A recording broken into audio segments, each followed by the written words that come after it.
can see that my dogs are doing great,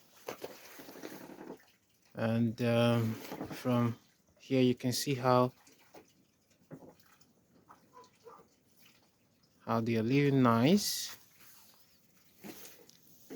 Give them some water and food. The weather is really very cold, and I think they are going to survive it. As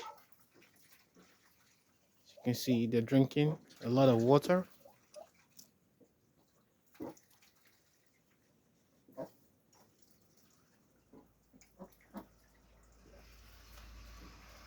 They want more water, so I was able to give them enough water to drink and enough food for them to eat, because the weather is extremely very cold.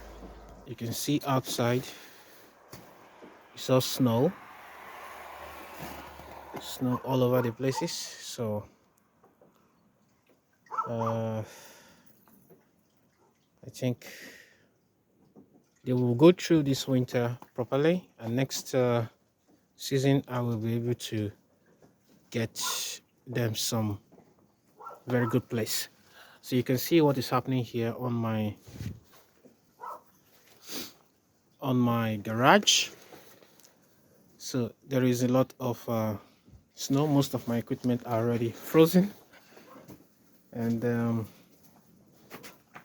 I'm hoping and thinking everything should be nice. So guys, see you guys in the next video.